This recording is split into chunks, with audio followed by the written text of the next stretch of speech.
नमस्कार, मेरा नाम आस्था टाटिया है और आप सभी का स्वागत है जॉब रेडीनेस सीरीज़ में। एक्साइटमेंट हो रहा है ये पढ़कर जॉब रेडीनेस, क्योंकि सभी लोग रोज़गार तो चाहते हैं, सब चाहते हैं कि अच्छे से जॉब में जाऊँ, पैसा कमाऊँ, है ना? तो उसके साथ-साथ मुझे पता है बहुत सारे क्वेश्चंस, बहुत सारे प्रश्न ज़हन में, दिमाग में चल रहे होंगे। कौन-सा जॉब मेरे लिए बेस्ट है? उसके लिए मुझे क्या करना होगा? अच्छा, फिर इंटरव्यू आता है तो वो कैसे पार होगा? मेरी इंग्लिश तो उतनी अच्छी है ही नहीं ना। अच्छा, तैयारी की ज़रूरत है या ठीक है कोई भी जॉब आएगा अप्लाई कर देंगे, या उसमें भी क्या चूज़ करना होता है?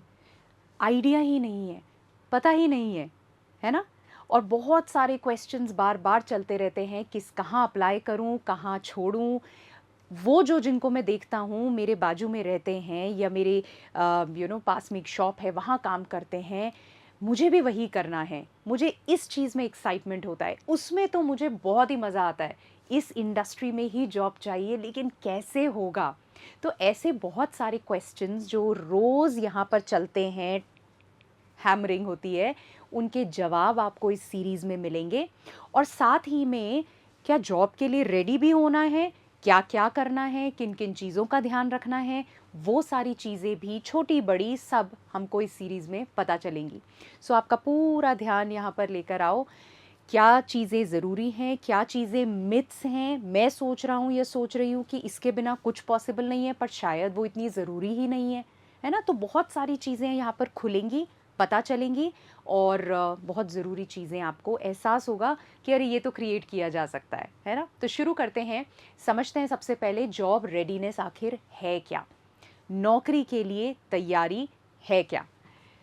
The extent to which an individual possesses the skills, knowledge and attitude.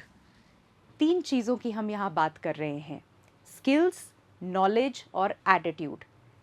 किसी भी कार्य को करने के लिए, किसी भी रोज़गार को पाने के लिए, उसमें एंटर होने के लिए और साथ ही उसको मेंटेन करने के लिए, मेंटेन यानी उसमें आगे बढ़ते रहने के लिए निरंतरता के साथ मुझे क्या चाहिए? मुझे स्किल्स चाहिए, मुझे नॉलेज चाहिए और एटीट्यूड चाहिए, है ना? और ये तीनों चीज़ें क्या मेरे पास हैं? कितनी हैं? जितनी ज़रूरी हैं उतनी हैं कि नहीं हैं? वो जॉब रेडीनेस कहलाता है, राइट? वो जॉब रेडीनेस कहलाता है।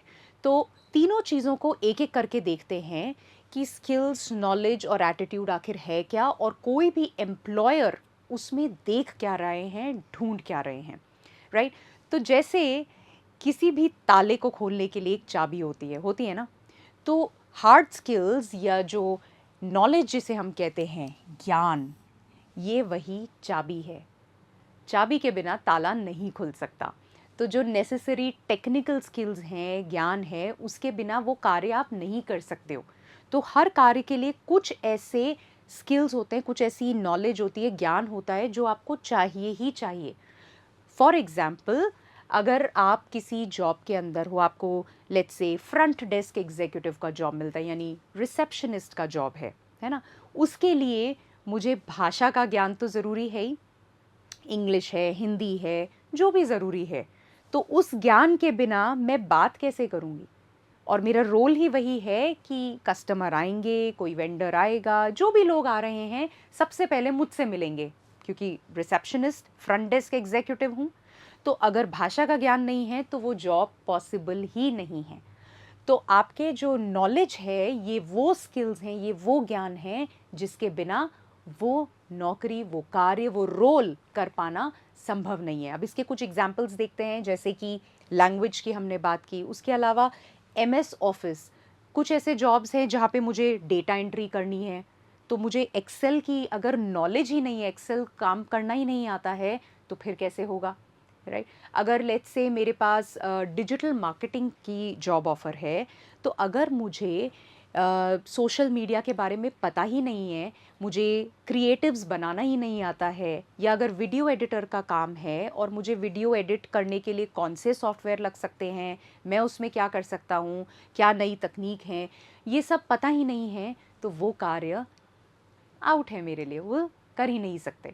तो ये वो वाली नॉलेज है जो उस काम के लिए बिल्कुल अनिवार्य है और ये मेजर की जा सकती है। कैसे? आपके पास हो सकता है सर्टिफिकेट है, आपने कोई कोर्स किया है, एक्सपीरियंस है आपके पास उसके अंदर, तो एम्प्लॉयर वो देखते हैं ये जानने के लिए कि आपके पास कितना ज्ञान है, राइट? इसके अलावा दूसरी चीज़ आ जाती है आपके स्किल्स। अब स्किल्स क्या हैं? स्किल्स हैं जो कि टेक्निकल नहीं है, जो कि किसी भी कार्य में, किसी भी जॉब में नेविगेट करने के लिए बहुत ज़रूरी है। तो हो सकता है मैं कम्युनिकेट कैसे करती हूँ या करता हूँ, बातचीत कैसे कर रही हूँ, लोगों के साथ कैसे रहती हूँ, है ना? उसके बाद में क्या लीडरशिप है या नहीं है, टाइम मैनेजमेंट कैसा है मेरा, किसी इंडस्ट्री के अंदर बहुत ज़रूरी है, टाइम मैनेज हो रहा है या नहीं, क्या प्रॉब्लम सॉल्विंग करना आता है या नहीं, राइट? तो वो स्किल सेट जो कि मेरी पर्सनालिटी का हिस्सा है, पर्सनल एट्रीब्यूट्स हैं, कैसे लोगों के साथ जुड़ रहा हूँ, जुड़ रही हूँ, नेविगेट कर रहा हूँ, वो दर्शाते हैं। तो ये भी मेजर किए जा सकते हैं, पर बहुत ज़रूरी हैं, क्योंकि अगर मुझे कार्य को करना है सही तरीके से, तो ज्ञान के साथ साथ उसमें किस तरह से मैं मतलब सेटल हो जाऊं, वो इन स्किल्स से पता चलता है। अगेन सीखे जा सकते हैं, बहुत ज़रूरी हैं। लेकिन जो तीसरे हैं, यानी कि आपका एटीट्यूड, कल्चरल फिट, तो मेरे पास ज्ञान है, मेरे पास स्किल्स हैं, दोनों चीज़ें हैं, लेकिन अगर सही एटीट्यूड नहीं है, यानी कंपनी के अंदर मैं घुल मिल सकती हूँ या नहीं, जो कंपनी की कोर वैल्यूज़ हैं उनके साथ अलाइंड हूँ या नहीं, जो वहाँ का माहौल है उसमें मैं कितना सेटल हो रही हूँ, उसमें किस तरह से आगे बढ़ रही हूँ, ये चीज़ें बहुत ज़रूरी हैं। और अक्सर एम्प्लॉयर्स इसको बहुत ज़्यादा वेटेज देते हैं, बहुत बहुत ज़रूरी मानते हैं, क्योंकि अगर मैं अलाइंड नहीं हूँ तो चाहे कितना ही अच्छा स्किल सेट है, सर्टिफिकेट्स हैं, कोर्सेज़ हैं, बहुत सारा एक्सपीरियंस भी है मुझे, ठीक है, लीडरशिप क्वालिटीज़ भी हैं मेरे अंदर, लेकिन वहाँ कंपनी के अंदर मैं सेटल ही नहीं हो पा रही, है ना? एक और एग्जाम्पल लेते हैं। तो मान लीजिए मेरे मार्क्स बहुत अच्छे आए हैं, मैं क्लास में हमेशा टॉपर रही हूँ, राइट? मेरे पास जो स्किल की ज़रूरत है या जो नॉलेज की ज़रूरत है इस जॉब वैकेंसी के लिए वो भी है ना? बहुत बढ़िया सब कुछ है, सर्टिफिकेट भी है, एक्सपीरियंस भी है, लेकिन कंपनी के अंदर मेरा एटीट्यूड ये है कि नहीं, काम और लोगों को नहीं दे सकती, करना तो मुझी को है ना? क्योंकि और लोग पता नहीं उतने अच्छे से करेंगे नहीं करेंगे, राइट? तो यानी कि फिर मैं डेलीगेट करूँगी ही नहीं, मैं मिल बांट के टीम में काम करूँगी ही नहीं। तो जब वो नहीं करूँगी तो जितने भी जो स्किल्स हैं मेरे पास में या जो ज्ञान है मेरे पास में, वो यूज़ तो हो ही नहीं पाएगा, है ना? वो अकेले मेरे पास है, मैं ही करूँगी, तो जो ओवरऑल जो प्रोडक्टिविटी है, एफिशिएंसी है, कितने वक्त में वो कार्य पूरा होना है, मिलजुल के होना है, ये मैं कर ही नहीं पाऊँगी। तो स्किल और नॉलेज होते हुए भी मेरे एटीट्यूड की वजह से, मेरा रवैये की वजह से मैं राइट फिट शायद ना हूँ उस जॉब के लिए, है ना? तो कुछ एग्जांपल्स, रिलायबिलिटी है, एटीट्यूड कैसा है, क्या पॉजिटिव एटीट्यूड है, कितना सीखने को तैयार हूँ, कितना खुल के शेयर करने को तैयार हूँ, है ना? ये एटीट्यूड है जो, वो कह सकते हैं हम, स्किल है जो मुझे परफॉर्म करवाएगा, लेकिन कैपेसिटी उस स्किल को यूज़ करने की, उस स्किल को मैं कितना यूज़ कर पाऊँ, वो मेरे रवैये पर निर्भर करता है ना? तो ये तीनों चीज़ें बहुत ज़रूरी हैं, और जैसा मैंने कहा, एम्प्लॉयर्स अक्सर फोकस किस पर करते हैं? द राइट एटीट्यूड, क्योंकि स्किल्स और नॉलेज और अक्वायर किया जा सकता है, सीखा जा सकता है। कंपनियां अक्सर तैयार हैं अपने लोगों पर इन्वेस्ट करने के लिए, उनको ज़रूरी ट्रेनिंग देने के लिए, ताकि वो स्किल और नॉलेज एक्वायर कर सकें। लेकिन एटीट्यूड है वो भी बदला जा सकता है, लेकिन एटीट्यूड जो है वो इतना डीप रूटेड होता है ना, वो हमने कितने समय से हम उसको लेकर चल रहे हैं, वही वैसे ही हम गवर्न होते हैं, वैसे ही हम कोई भी कार्य करते हैं, तो उसको बदलना उतना आसान नहीं है, वो मेजरेबल भी नहीं है ना? तो इसलिए कंपनियों को जहाँ लगता है कि एटीट्यूड बिल्कुल मेल खा रहा है, कंपनी के साथ सही फिट है एकदम, तो स्किल और नॉलेज अगर 19-20 भी है तो वो परवाह नहीं करते हैं, वो हायर कर लेते हैं। तो इसलिए ये ध्यान में रखना ज़रूरी है कि मेरा एटीट्यूड में मैं कितना तैयार हूँ, कहाँ पर हूँ, है ना? ये तीनों चीज़ें ज़रूरी है। अब मैं कहाँ स्टैंड करता हूँ या करती हूँ, तो आपके पर्सनल स्ट्रेंथ्स क्या हैं, इंटरेस्ट क्या हैं, वैल्यूज़ क्या हैं, क्योंकि जॉब के लिए कितने रेडी हो, रोज़गार के लिए कितने तैयार हो, नौकरी के लिए कितने रेडी हो, ये असेस करना पहले ज़रूरी है। रियलिटी देखना ज़रूरी है, मैं कहाँ हूँ, तो फिर हम आगे बढ़ेंगे कि अब करना क्या है या मेरे लिए बेस्ट अपॉर्चुनिटी क्या है। तो इसमें 3 चीज़ें बहुत ज़रूरी हैं जिस पर अब हम बात करेंगे। पहली चीज़ है असेस योर स्ट्रेंथ। स्ट्रेंथ यानी आप सब जानते हो, है ना, ताकत। तो मेरी कौन सी ऐसी चीज़ें हैं जो मुझे औरों से अलग करती हैं, जहाँ पर मैं कॉन्फिडेंट हूँ, जहाँ पर मैं एक्स्ट्रा अच्छा परफॉर्म करती हूँ या करता हूँ, है ना? तो मेरी पढ़ाई के दौरान, डिफरेंट एक्टिविटीज़ के दौरान, मेरी ट्रेनिंग के दौरान अलग अलग चीज़ें हैं जो मैंने एक्वायर की हैं और जिन पर मैं करते करते काफ़ी बेहतर हो गया हूँ, स्ट्रॉन्ग हो चुके हो आप, है ना? वो आपकी स्ट्रेंथ्स हैं, आपके स्ट्रॉन्ग पॉइंट्स हैं, उनको देख पाना, उनका आकलन करना ज़रूरी है ताकि आपको ये पता चले कि अच्छा ये मेरे यूनिक पॉइंट्स हैं, ये मेरे अकम्पलिशमेंट्स हैं, इन पर ध्यान दे सकता हूँ मैं, इनसे जुड़े करियर्स पर ध्यान दे सकता हूँ मैं, है ना? तो वो बहुत ज़रूरी चीज़ है। दूसरी चीज़ आ जाती है जहाँ पर आपके इंटरेस्ट्स की बात होती है। अब इंटरेस्ट्स को एक्सप्लोर करना ज़रूरी है। स्ट्रेंथ हो गई जो मेरे नेचुरल टैलेंट्स हैं, जो एक होता है ना बचपन से कुछ चीज़ों में मैं अच्छा हूँ और फिर करते करते और बेहतर हो गया हूँ, तो औरों से बेहतर हूँ उसमें। लेकिन इंटरेस्ट वो चीज़ें हैं जो मुझे इंस्पायर करती हैं, जो मुझे खुशी देती है। घंटों बीत जाते हैं पर मैं करती जाऊँ उसको, करता ही जाऊँ उसको, ऐसी स्थिति हो जाती है ना? तो वो कौन सी चीज़ें हैं जो मुझे इंटरेस्टिंग लगती हैं, जिनको मैं करना चाहता हूँ, जिनके बारे में मैं और सीखना चाहती हूँ, वो पता करना भी बहुत ज़रूरी है अपनी जॉब रेडीनेस और अपने इंटरेस्ट और किस दिशा में जाना है उसके लिए। तो ये मुझे बताएगा कि कौन से करियर्स हैं जो मेरे लिए बेस्ट सूटेड हैं, मेरी पर्सनालिटी के साथ मेल खाने वाले कौन से करियर्स हैं। तो इंटरेस्ट से वो पता चलेगा, ताकि कुछ भी लेने की बजाय, कहीं भी कोई भी रोज़गार लेने के बजाय मैं क्यों ना वो लूँ जहाँ पे मेरी स्ट्रेंथ्स हैं, मैं यूनिक हूँ, है ना, मेरे अकम्पलिशमेंट्स हैं, मैंने कुछ अचीव किया है जहाँ पर, और साथ ही में मेरा इंटरेस्ट भी है, मुझे मज़ा आता है, मैं और सीखना चाहती हूँ। तो वो चीज़ें कौन सी हैं, राइट? और उसी के साथ में मेरी वैल्यूज़ क्या हैं। अब ये बहुत ज़रूरी है। वैल्यूज़ का मतलब क्या है?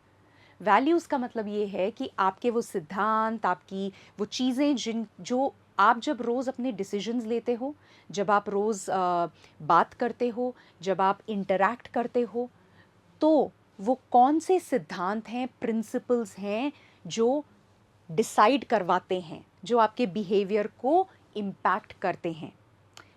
फॉर एग्ज़ाम्पल, है ना? अब ये ज़रूरी क्यों है इनको देख पाना या इनके बारे में सोचना, क्योंकि मान लीजिए मेरी कोर वैल्यू है फ्रीडम, जो कि है भी, है ना? फ्रीडम यानी मुझे आज़ादी में काम करना पसंद है, मेरी स्पेस मिले। अब अगर फ्रीडम आपकी कोर वैल्यू है, आपका सिद्धांत है, आपको पसंद है, तो फिर उस पर कॉम्प्रोमाइज़ करने में, जब आप कोई ऐसा जॉब लेते हो, नौकरी लेते हो जहां आप अपनी वैल्यू पर कॉम्प्रोमाइज़ कर रहे हो, उसको रिस्पेक्ट नहीं कर रहे हो, उसको साइड में धकेल रहे हो ताकि रोज़गार तो मिल रहा है, पैसे तो आ रहे हैं, वो ज़्यादा समय चल नहीं पाएगा। क्योंकि जो कोर वैल्यू होती है ना, ये इतनी डीप होती है, ये आपको बनाती हैं। तो अगर फ्रीडम कोर वैल्यू है और मुझे ऐसा जॉब मिल गया जहाँ पर जैसे बोला जा रहा है एग्जैक्टली वैसे करना है, सोचने की आज़ादी नहीं है, अपने मुताबिक कार्य करने की आज़ादी नहीं है, तो क्या लगता है कितने समय मज़ा आएगा वहाँ पर? एंटर तो कर लिया, सैलरी भी आ रही है, शुरू में मज़ा भी आएगा, लेकिन क्या लगता है कितने समय मज़ा कायम रहेगा? नहीं रहेगा, है ना? तो ज़रूरी है। उसी तरह मान लीजिए आपकी कोर वैल्यू है ऑनेस्टी, और आपको ऐसा रोल मिलता है जहाँ पर आपको थोड़ा-सा मैनिपुलेट करना है, शुगर कोटिंग करनी है, थोड़ी-सी वो कहते हैं ना लीपा-पोती करके बात करनी है, लेकिन मैं हूँ बिल्कुल स्ट्रेट फॉरवर्ड, मुझे क्या समझ आता है? ऑनेस्टी के साथ सीधा सटीक बात करना, राइट? अब अगर मैं ऐसे किसी कंपनी में, ऐसे किसी रोज़गार के ऑप्शन में उसको चुन लेती हूँ, तो कितना सस्टेन कर पाऊँगी, है ना? अलाइनमेंट ही नहीं है।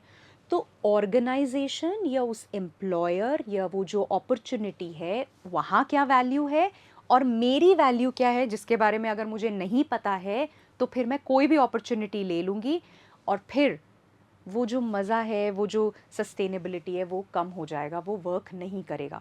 तो जब मुझे मेरी वैल्यूज़ के बारे में पता है, जो कि मुझे गाइड करती हैं हर बार, तो वो डिसीजंस, मेरे बिहेवियर जिसको वो गाइड करती हैं, तो अपॉर्चुनिटी को चूज़ करना आसान होगा। सही अपॉर्चुनिटी को मैं चूज़ करूँगी, ताकि ऐसा नहीं होगा कि अरे जॉइन किया 3 महीने बाद लग रहा है नहीं नहीं ये तो मेरे लिए वर्क नहीं कर रहा। और आपको पता है ज़्यादातर केसेस में जब आप किसी जॉब में घुस जाते हो और 3 महीने बाद ही ऐसा लगता है अरे नहीं हो रहा है, most of the times challenge यहाँ पर आ जाता है कि क्लैश हो रहा है, वैल्यूज समझ में ही नहीं आ रही हैं, है ना?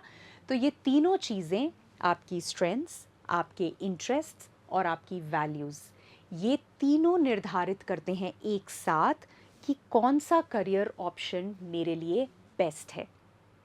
तीनों का ज्ञान जब आपको मिलता है, तो इसका ये सीधा मतलब नहीं है कि अब मैं जाकर के जॉब सर्च कर लूँ या मैं वो वाला जॉब ले लूँ।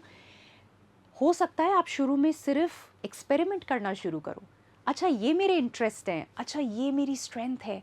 फॉर एग्ज़ाम्पल अगर मुझे लगता है कि स्कूल के अंदर मैं ऑर्गेनाइजिंग में अच्छा था या अच्छी थी, क्या मतलब, मैं छोटे छोटे गैदरिंग्स होते थे या हमारे स्टूडेंट्स के जो प्रोग्राम होते थे या टीचर्स डे का जो फंक्शन होता था, वो मैं ऑर्गेनाइज करती थी और वो बड़े अच्छे तरीके से मैं करती थी। तो मेरे ऑर्गेनाइजिंग के स्किल्स अच्छे हैं।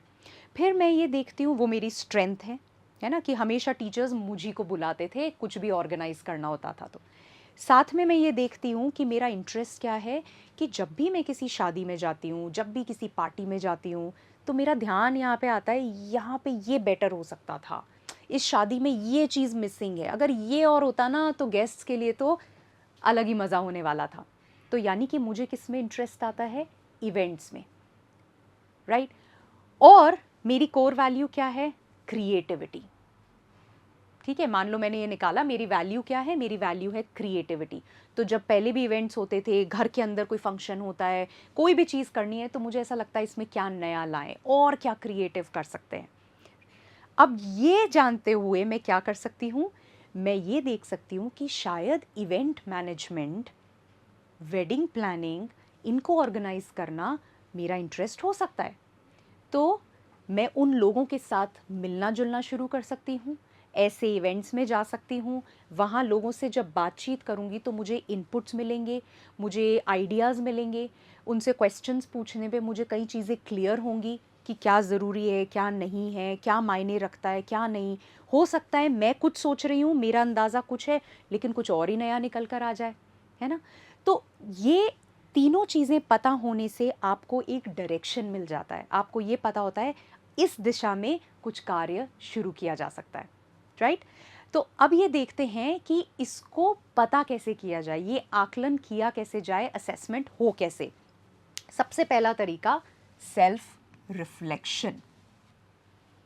सेल्फ रिफ्लेक्शन यानी कि मैं बैठ करके ये देख सकती हूँ कि वो कौन से टास्क्स हैं, वो कौन सी चीज़ें हैं जिन्हें करने में मुझे मज़ा आता है, जिनमें मैं बहुत स्ट्रांग हूँ। तो बैठ के एक लिस्ट खुद के साथ बैठे, वो कौन सी चीज़ें हैं जिसमें मुझे मज़ा आ रहा है, पुराना, स्कूल के अंदर, घर के अंदर, किससे बात कर रही हूँ, किस तरह के लोगों से बात करने में मज़ा आता है, कौन से टॉपिक्स पे बात करने में मज़ा आता है, कहाँ जाने में मज़ा आता है, किन चीज़ों को करने में मज़ा आता है, कहाँ घंटों बिताने में मज़ा आता है, क्या मेरे स्ट्रॉन्ग पॉइंट्स हैं। उसको पता करने का एक और तरीका भी आ जाता है, और वो है कि लोग क्या कहते हैं, तो मुझे औरों से क्या फीडबैक मिलता है। तो मैंने तो रिफ्लेक्ट किया कि मेरी चीज़ें क्या हैं, बट साथ में मैंने ये देखा कि मम्मी पापा हमेशा मुझे इस एक चीज़ के लिए कॉम्प्लीमेंट करते हैं, या वो जो अंकल आंटी है ना, वो कहते हैं कि इनके जैसा तो कोई ये कर ही नहीं सकता। वो कौन सी चीज़ है, या मेरे टीचर्स ने हमेशा कहा है कि ये तुम्हारा बहुत स्ट्रॉन्ग पॉइंट है, या ये तो तुम बहुत ही बेहतरीन तरीके से करते हो। तो औरों से जो फीडबैक मिला है, जो कॉम्प्लीमेंट्स मिले हैं, वो भी मुझे मदद करेगा पता करने में कि मेरे स्ट्रेंथ्स क्या हैं, मेरे इंटरेस्ट क्या हैं, मेरी वैल्यूज़ क्या हैं, राइट। तीसरा तरीका है टेस्ट्स। टेस्ट तो कई सारे ऑनलाइन टेस्ट होते हैं जो आपको आपके करियर ऑप्शंस के बारे में बताते हैं, आपका इंक्लिनेशन किधर है, रुझान किस तरफ है, वो बताते हैं। ऐसे बहुत सारे टेस्ट आप ऑनलाइन ले सकते हो, उससे एक इंडिकेशन मिलेगा कि क्या किया जा सकता है, राइट। एक और तरीका है रैंकिंग और रेटिंग। तो मेरे पास कई सारे एरियाज़ आ गए हैं, बहुत सारी चीज़ें आ गई हैं जो मैं डेली करता हूँ, राइट। बहुत सारी चीज़ें आ गई है जिसके बारे में लोगों ने मुझे कभी ना कभी फीडबैक दिए हैं। अब मैंने क्या किया, मैंने उनकी लिस्ट बनाई और उस लिस्ट को रेट करना शुरू किया या रैंक करना शुरू किया। कैसे? टॉप टू बॉटम कर लिया। सबसे स्ट्रॉन्ग वेटेज देते हैं ना कि अच्छा ये चीज़ तो मुझे सबसे ज़्यादा पसंद है, इसमें सबसे ज़्यादा मज़ा आता है, ये नंबर 2 पे आती है, ये 3 पे आती है, या फिर मेरी स्ट्रेंथ ये चीज़ तो मुझे कोई बीट ही नहीं कर सकता, हमेशा से मेरा स्ट्रॉन्ग पॉइंट रहा है। तो ऐसे करके आप रेटिंग या रैंकिंग जब करते हो तो वो भी आपको एक पूरा एनालिसिस मिल जाता है कि अच्छा इन चीज़ों में इंटरेस्ट है, ये मेरे स्ट्रॉन्ग पॉइंट हैं, पर उसके अंदर भी क्या मैटर करता है, क्या चीज़ें मेरे को पर्सनली कहाँ स्टैंड करती है, राइट। आपकी वैल्यूज़ पता करने के लिए एक और तरीका है कि अक्सर लोगों को वैल्यूज़ के बारे में आइडिया ही नहीं होता, कभी किसी ने बात नहीं की। तो मेरी कौन से सिद्धांत हैं, कौन सी चीज़ें, कुछ तो बहुत क्लियर होंगे, पर आप ये देख सकते हो कि वो जो लोग हैं जिनको आप बहुत पसंद करते हो, कोई टीचर हैं, कोई पॉलिटिशियन हैं, कोई एक्टर है, आपके पास में आसपास जो लोग हैं उनमें से कोई हैं जिनको आप पसंद करते हो, जिनके जैसा आप बनना चाहते हो, है ना, उनकी कौन सी क्वालिटीज़ आपको पसंद है ना, कुछ ना कुछ होता है उनके बारे में, हमको लगता है इसलिए मैं इनके जैसा बनना चाहता हूँ। वो क्या हैं? आपको वहाँ से पता चलेगा कि हाँ, ये क्वालिटीज़ इनकी जो मैं पसंद करता हूँ, यानी ये मेरी कोर हैं, ये मेरी वैल्यूज़ हैं। सिमिलरली कोई ऐसे इंस्टेंसेस जहाँ जो बहुत अच्छे नहीं रहे हैं, है ना, बहुत प्लेजेंट नहीं रहे हैं, कहीं झगड़ा हुआ, कहीं बोलचाल हो गई, किसी से बात नहीं हो रही, किसी के पास जाना ही पसंद नहीं करते हो, बातचीत करना पसंद नहीं करते हो, उनमें ऐसी क्या चीज़ है जिसकी वजह से आप दूर हो गए, या जिसकी वजह से वो एक्सपीरियंस उतना अच्छा नहीं था। वो भी आपको ये बताएगा कि क्या मिसिंग है, जो मिसिंग है वहाँ पर जिसकी वजह से आप खींच रहे हो, वो भी बताएगा कि कौन सी वैल्यू है जो आपके लिए बहुत मायने रखती है। तो ये भी एक तरीका है पता करने का कि आपकी वैल्यूज़ क्या हैं। तो इन सब से हम पता ये करना चाह रहे हैं कि मैं कहाँ स्टैंड करता हूँ या करती हूँ, मेरे इंटरेस्ट्स क्या हैं, मेरी स्ट्रेंथ्स क्या हैं, मेरी वैल्यूज़ क्या हैं, राइट। और ये तीनों चीज़ों के बारे में जब इंसाइट्स मुझे मिल गए हैं तो मुझे बैठना नहीं है कि चलो अब मैं जॉब का इंतज़ार करता हूँ, पर मैं प्रोएक्टिवली मिलना शुरू करूँ, नेटवर्क करना शुरू करूँ, लोगों से प्रश्न करना शुरू करूँ, इसके बारे में और जानना शुरू करूँ, एक्सप्लोर करना शुरू करूँ, ताकि एक दिशा समझ आने लगे। तो शुरुआत यहाँ से की जा सकती है। अभी तक हम यहाँ पहुँचे हैं कि मैं कहाँ स्टैंड करता हूँ, मेरे स्किल्स, मेरी नॉलेज और मेरा एटीट्यूड क्या है। आगे हम इसी पर विस्तार में चर्चा करेंगे।